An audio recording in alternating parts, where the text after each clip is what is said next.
Today, we discuss the Packers' offensive line. What will the unit look like in 2025 and beyond?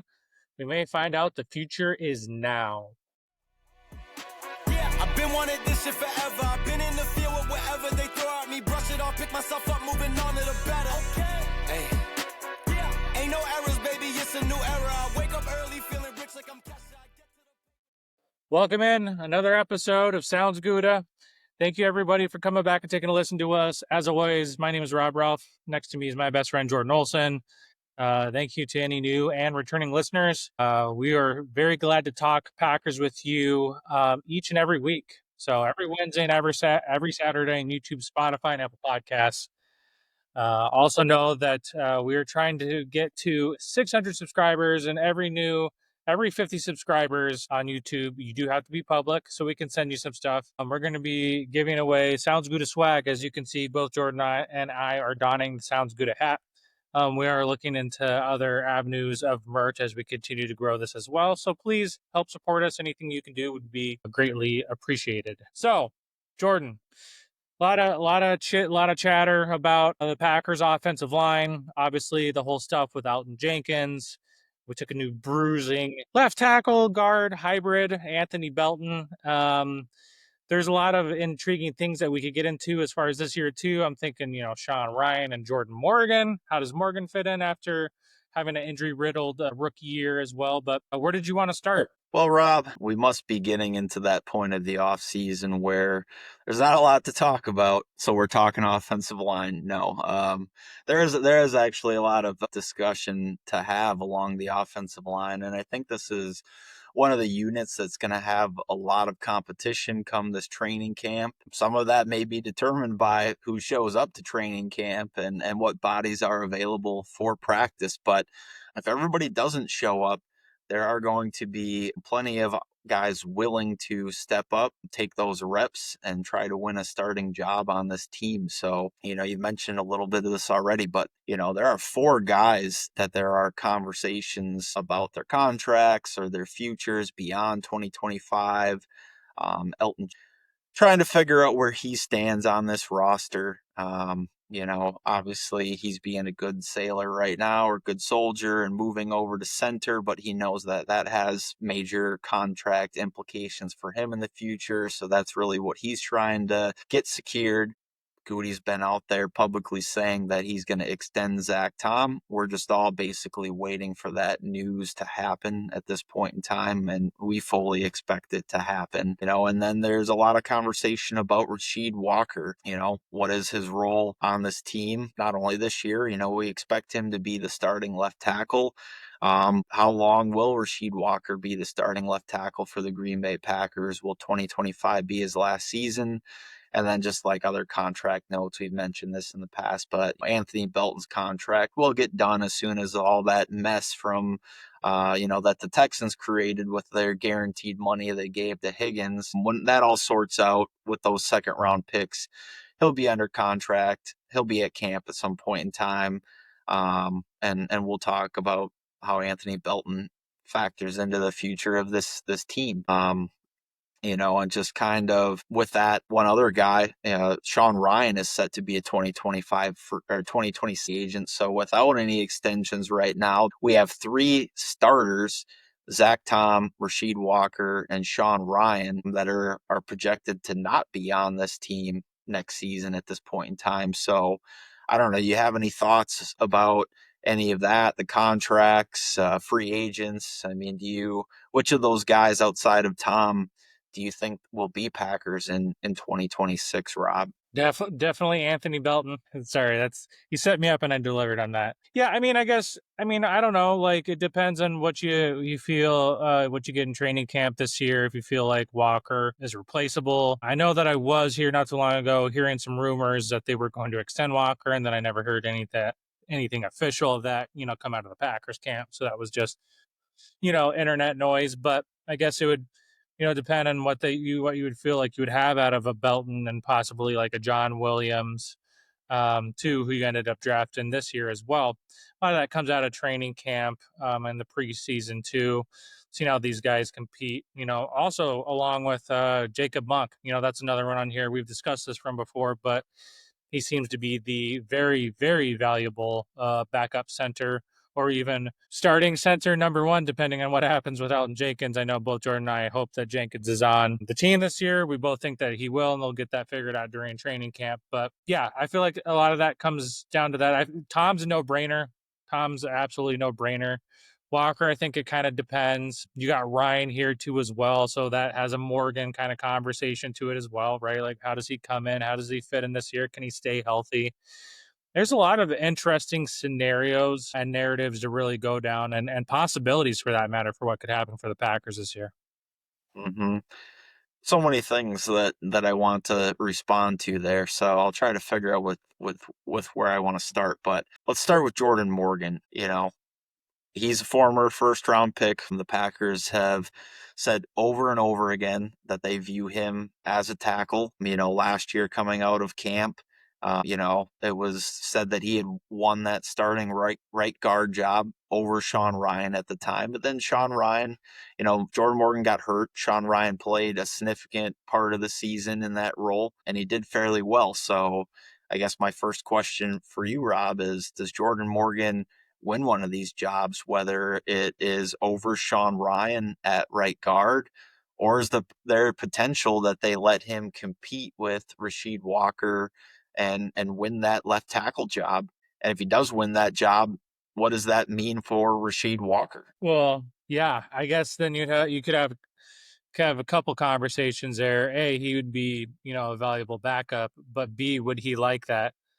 So C, that would lead me into thinking about some trade stuff, which I know we might touch on a little bit as far as that possibility goes. I think they have always consistently said they want the best five out there. Competition should bring out the best in everybody. I don't think anybody should really feel safe, quote unquote. So I definitely would feel that they would give Morgan kind of the training camp, the preseason, to be able to see, what he has for this year, and if he could take over a Walker or a Sean Ryan. Sean Ryan played pretty solid last year, on that right guard spot. He wasn't anything incredible, an all pro or anything, but he really held that down pretty well. So Morgan's really going to have to get up to speed very quickly. And there's nothing like game reps, for that. And Sean Ryan already has plenty more of experience in that. So feel like he's a little bit behind the eight ball, so to say, but he's very talented. He's got a lot of talent. We drafted him high. So I think he has all the possibility in the world to be able to go out and do it. I need to see it on training camp, and then I need to see it in the preseason too. Yeah, I'm just looking at PFF's grades for Sean Ryan. Overall, 62 grade for last season, 69.4% pass block grade. So really good pass blocker. And then the area that you would actually expect him to excel in, given his body type, and whatnot, 4% run blocking grade. So maybe a little bit left to be desired there as well, in that regard. But a guy who's really was a first year starter last year, you would expect him to build upon that now that he's been in the system. He knows the plays, he can get comfortable, in that position. He's entering year 4, so he's definitely a veteran at this point in time.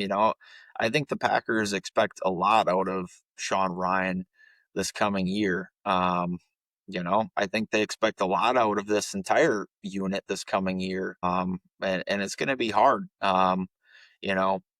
If Jordan Morgan wins that position, Sean Ryan's probably not quite in the same position as Rashid Walker, Elton Jenkins. He probably will be a very versatile interior backup. He's clearly your number one guard off the bench, probably your number one center off the bench. I know that you kind of put a lot of stock in Jacob Monk, and I like Jacob Monk a lot too. I think that if Elton Jenkins were to not be a Packer at the beginning of the season, I actually think that they would start Sean Ryan at center. And I think a lot of that Jacob Monk, those reps that he got, is that they don't want Jenkins to get hurt and Sean Ryan to get hurt, or Jenkins to leave and then not have a lot of reps with Jacob Monk working with the ones. So I think that they use that mini camp and that OTA period really to try to cross train him there as much as possible to prepare for, a potential vacancy, or even just start getting him ready for 2026 when he might be expected to compete for, a job or be the number one guy off the bench potentially as a center or a guard in that situation. So yeah, I don't know. This kind of leads me a little bit into the discussion that I kind of wanted to further have, but I really, really hope that Aaron Banks is good because, it seems to me that this has set a series of, ripples through the Packers offensive line room that changes a lot. I know that we were pretty in favor of them going out and signing Drew Dolman and just plugging him in as center to replace Josh Myers at the time, and that would have left Elton Jenkins in that spot. But you bring Banks in to be you're starting a right guard or left guard at this point in time that moves Jenkins. And it really started all this drama. I'm sure that Elton Jenkins probably would have played out this season and then been worried about his contract going into next year, regardless, because there's not a lot of guaranteed money. It's a large cap hit, probably a cut candidate one way or another. So who knows? We could be having these conversations about Elton Jenkins right now, regardless of the positional move, knowing that he's a player that's going to be 30 and carries a very large cap hit going into next year. So, if Elton Jenkins, how much leeway are you willing to give Elton Jenkins? Are you going to put up with a holdout from him all training camp? Or if somebody came in and offered you a second or third round pick, would you feel comfortable enough trading Elton Jenkins, moving Sean Ryan to center, and then kind of figuring out the pieces from there? Man, putting me in GM Goody, the GM Goody hot seat for that one. That's really difficult, I'm sure, for anybody, right? I would like to say that we do have options and insurance, but I will thoroughly admit that I'd be a little scared. Now, what kind of deal could they get done with Jenkins? How long would they have to extend him, and what guaranteed, all that sort of stuff like comes into play too as well. So I get it. It's the business too, and he's also doing them a favor. So I don't know. Can they meet in the middle somehow? Is that a possibility still these days in sports and business? I would really love to see Elton Jenkins on this team. I'd be a little concerned for our offensive line if he wasn't happy. Yeah, I think the Packers have a lot of free agent holes in the next couple seasons coming, and I think the Packers could withstand figuring this out and trading Elton Jenkins this offseason and just rolling with some guys that they have some more certainty with.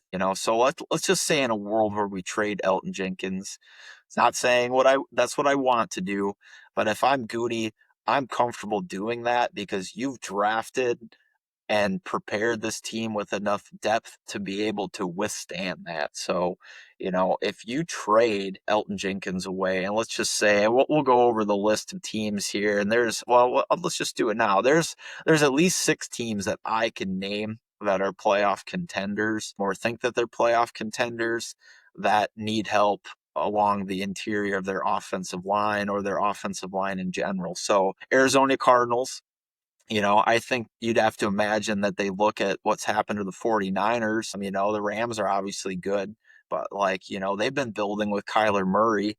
I'd have to imagine that they think that they stand a chance to be in the thick of, that divisional race or a wild card, spot. The Cincinnati Bengals probably feel like they're like one offensive lineman and a cornerback away from being like a true Super Bowl contender. They more or less have slightly better odds than the Packers do right now, according to Vegas. And that's probably their biggest weakness is their offensive line still. The Houston Texans just invested heavily with a bunch of guys, but I don't know that they trust a lot of them.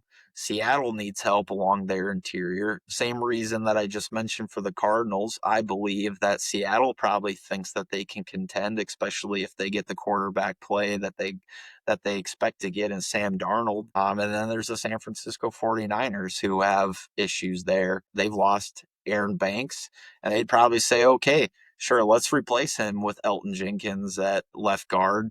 And we feel pretty good about that with Dominic Pooney on the other side. So, I think that there's teams that would be willing to give up a second or third round pick to get 2 years of Elton Jenkins services. So, with that being said, you trade Elton Jenkins for a second round pick, and that gives the Packers, four top 100 picks for next year, which is going to be very valuable considering we've got our, Romeo Doubs, Christian Watson, the linemen that we've already talked about. There's quite a few guys that really helps us potentially replenish the team with early draft picks again next season. So helps you stick away too from signing longer than you want them to, giving more money to an aging vet too as well, right? So I totally understand there's a ton of merit in that, and if you can get a second round pick, I mean it's pretty good. You probably want to make sure that what you have at your center and your backup spot. So is all I'm saying. well, the beautiful thing is they don't have to do it on day one of camp either. Yeah. If Elton Jenkins says, nope, I'm not showing up until, I'm going to be a hold in until you take care of me. If, Jordan Morgan wins one of those jobs, if Anthony Belton or Jacob Monk or any of the other guys we've talked about, Donovan Jennings has really been coming on in OTAs. If he looks like he could be a future starter at guard or somebody you feel very comfortable with as a backup guard, I'd be willing to do it, and somebody's going to have an injury too in training camp. So I think that there could be a little bit of a bidding war for Elton Jenkins' services. And the Packers have always been in the camp of move on a year too early rather than a year too late. And I kind of see this situation heading there potentially. So, um, And for anybody who's listening, Jordan is doing a very good job of trying to sway me over to his side. It's very, very, very enticing, and you bring up very good points too as well. I mean, damn, yeah. I don't know. That's all I had to say. and then so here's what our starting unit and our reserves could look like without Elton Jenkins, right? So you'd still be able to trot out Walker, Banks, Ryan, Morgan, and Tom as your five starters. Now you feel like, okay, we feel like we're getting what we got Jordan Morgan to do. We have him as a starter, one of our top five. So you immediately feel better about that. Gouda feels a lot better about that. Certainly at that point in time that he invested and used a first round pick to create depth, to create this position where you now can trade an aging player away for a second round pick or third round pick, build your team for the future. But those are your five starters. And you still have Anthony Belton, Donovan Jennings, Jacob Monk, Travis Glover going into his second year, John Williams, which we think an awful lot about on this show, Kadeem Telfort, which I know everybody's got bad memories of Kadeem Telfort in that Eagles game, but they forced him into a really bad situation. If Kadeem Telfort's really going to be your, you know, third or fourth guard and your second, not necessarily your swing tackle. Let's say Anthony Belton can become your swing tackle, and Telford's the backup to him. And then you've got Tyler Cooper, sorry. And I was already reading the next name, JJ Lippy. That's 1, 2, 3, 4, 5, 6, 7, 8, 9, 10, 11, 12, 13 guys that they have competing for probably 10 spots, even without Elton Jenkins on the roster. So, you're probably sending, if Elton Jenkins stays, you're probably sending at least 4 of those to the practice squad, or you're waiving them, hoping that you're getting a guy like Travis Glover, Kadeem Telfort, Tyler Cooper, and JJ Lippy. You're getting 2 of them back on the practice squad at that point in time. So Yeah, I mean, case in point too, for sure. I was just even looking at Elton Jenkins, PFF grades from last year. 81. Granted, this is a left guard too, but 81.6 pass block grade. It was only 61.3 in the run block grade, but 2023, he was a 63.8 overall. 2024, 65.7. His best year was 2021 and 2022, 82.1, 72.3, and then it's slowly dipped down the last couple of years. So, and that's all left guard, right? So we don't even know how he would operate at center. He's shown that he's capable of doing it, but I don't know. I'm still going to stick with. I really hope we find a solution. If somebody wants to give us a second round pick, even if that's the 49ers, whoever it might be, you don't have to do it right away. But even if that's in the season, Jordan, you make a very solid case that the backups, the insurance, and then even the competition, trying to get them through the end of training camp and onto a roster spot will even come to a little bit of some chess. So, but either way, I still hope that Elton Jenkins is our starting center for this year. Yeah, it might not be all that shocking now because of the contract talk, but like that could have been one of those like very shocking end of training camp moves that came out of nowhere with the depth that's been built on this roster that Gouda could have just flat out traded Jenkins, leaving the roster with the guys that we talked about there anyways if they had a good training camp. You get younger, you get cheaper, and you get a chance to sign, a lot of the guys that you want to retain as core pieces of this roster. Here's another crazy idea. Could the Packers get crazy and think about trading Rashid Walker as well? I mean, they probably wouldn't trade both of those guys this offseason because now their depth is dramatically depleted. But if you are going to work things out with Elton Jenkins and extend his contract, there is zero chance that you're going to extend Rashid Walker and give him any kind of significant money going into next year. So if Jordan Morgan wins that job over Rashid Walker, could you trade him this offseason for a second round pick? Because there's a whole lot of teams out there that would take the 15th best starting left tackle and say, we struggle to find offensive line. We'll give you a 4-year, $80 million contract right now. Come and shore up that left side of the line for us. Yeah, especially with the Zach Tom contract looming, right? Like we all expect that to get done. So yeah, Jenkins, and then that there's no way. Like he's gone. I don't see any scenario unless he's willing to take a significant pay cut, which I'm sure he's not because he's going to get paid on the market from, you just said, one of those needy, bad, drafted, offensive line teams that like to overpay. Not that we just didn't do it for Aaron Banks, but yeah, absolutely. I think that totally makes sense.